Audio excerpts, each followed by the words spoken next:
Welcome again, my viewers, my friend, and my subscriber to Life with Jennifer J.M. You know, guess what? I'm your girl. Well, no, you can really know. So something going on the ground. Why you see all them kind of fake protests and JLP are set up. Then back against the wall, people. Papa Jesus. Their own people from out of nationwide come out and talk about it. Say, from where them are here on the ground. So we want to see her going there. I try set up something to tarnish the PNP. That's why yesterday come up about them a Bun Road about the demonstration. I know no PNP not come out so them a demonstrate. Then they turn to Central Kingston, go vandalize the office and say a PNP a vandalize it. And then yesterday them did out down in a junction at St. Elizabeth a paint off a whole place with green. My people, we want to take on a time and listen to them. Oh no, hear what Cliff Hughes have to say and tell me what I think. 1980, when the JLP landslide of October 30 that year carried home the JLP in practically every parish in Jamaica. Even PJ Patterson lost his Eastern Westmoreland seat to Euphemia Williams in that electoral cycle. Certainly the political pundits and those on the ground are saying Westmoreland is expected to go back to the PNP. So one would expect that they must be winning all three in Westmoreland on election night if they are on track to get to flipping 18 seats they can't miss in Westmoreland. Yes? So that's Westmoreland. In the neighboring parish of St. Elizabeth, battleground. Southwest St. Elizabeth, wherever it goes, Jamaica follow. Southwest St. Elizabeth is a classic weather vane seat. It's now represented in the Parliament by the Minister of Agriculture, Floyd Green. On election night, you can watch that one carefully. It tends to vote with the rest of the country.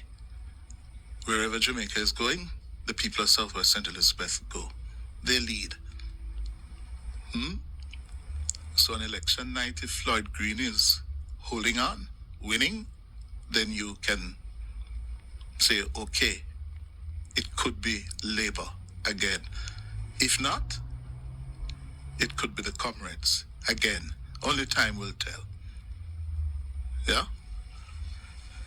Now, in terms of the realignment of the seats, though, in the country, there's one in St. Bess that should return to the PNP if the PNP, according to some polls, are well ahead. Yes, and that is Northeast St. Elizabeth. That's the seat held by Delroy Slowly for the Labour Party. Watch it on election night. If Slowly is hanging on there in Northeast St. Elizabeth, the PNP is in trouble. If they're taking it comfortably, they're back on their way to Jamaica House. In Hanover, traditionally both parties share the two seats in Hanover. The PNP tends to dominate the East and the JLP the West. Coming out of 2020, the JLP took both seats. Again, the wholeness effect, the long coattails. He doesn't have any more long coattails. He has lost those political coattails. Every man for himself now. Yeah? Party leader can't carry anymore. And you see that in his waning poll numbers. The ground has shifted to the PNP in Hanover. Based on the February 24 local elections, the JLP is in trouble in Hanover. The PNP won all the local municipal divisions in Hanover. So does it mean that they're about to take both East and West Hanover? More than likely. Manchester. One of the biggest political surprises of the 2020 general election was how the GLP almost swept the parish of Manchester. The PNP usually dominate Manchester. Yes. It's a PNP parish, traditionally known as a PNP stomping ground, from Ernest Peart to Peart brothers, his sons, Michael and Dean Peart. Yeah. Well, in 2020, the dominant Labour Party under Holness virtually flipped the entire parish of Manchester. And who can forget the political giant-killing act of Rhoda Moy Crawford in defeating Peter Bunting? She, a political neophyte, wasn't given much of a chance against the powerful and influential Peter Bunting. But some very powerful and influential forces in the parish lined up against Bunting and supported Rhoda.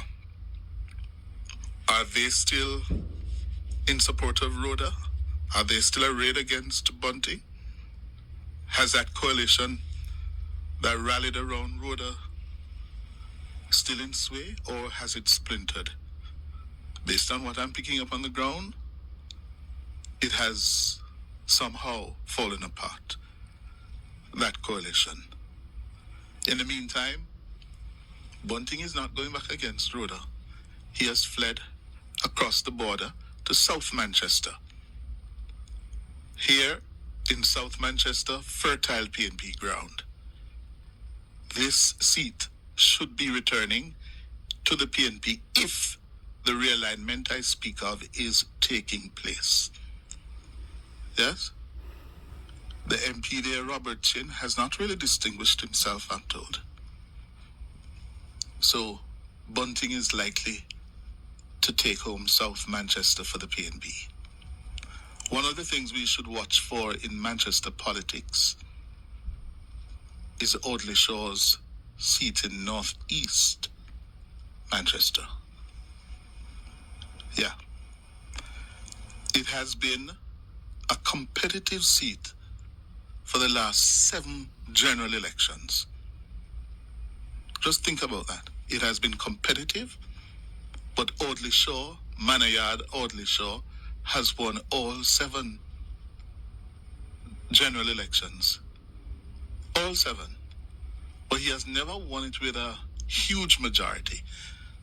Every time you hear we're going into the elections, the PNP are confident that they can beat Audley this time around. They have not been able to do so. Now he has retired. Yeah. The PNP, I'm told, believes that this is finally their best chance to win North East Manchester. Among the other seats,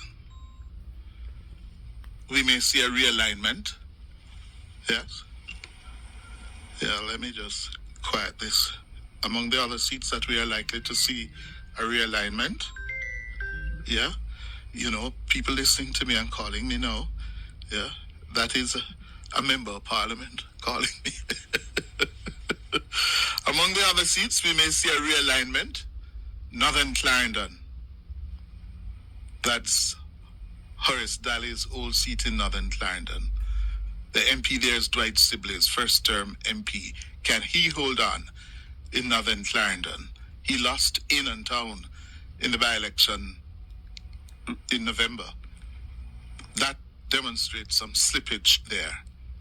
Southeast St. Catherine, 2 Portmore seats we're going to watch carefully. Southeast St. Catherine, where Big Rob is an MP for the JLP. He's up against the medical doctor Alfred Dawes for the PNP. And East Central St. Catherine, where the State Minister of Foreign Affairs, Orlando Terlong is up against Raymond Price. So now, hear what Cliff Hughes said. He must say bunting, I go, you know, listen, I had the Shaw seat. If you notice what I call out, Hanover, Big Rob, Orlando Terlong, and him call them out, Westmoreland. You see where I go on? So when I come here, I tell you something I go on, man. Something I go on, something I go on. And that's why there's a pressure bust pipe. And that's why you see the jail pay draw now for all kind of stuff. But I know so never come out to make war, you know. Because on the platform, Eli Clark, he said, it's going to be war. You can go look for the clip and listen back to it on the political platform. So we know on in a long time we visualize and say, oh no, going to make war, oh no labor right, oh no love war. But let me tell you something, it's not going to be no walkover. You hear me? No walkover. My viewers, my friend, my subscriber, tell me one thing, leave on a view, leave on a comment, and the conversation continue. Catch you on the next time. Bye.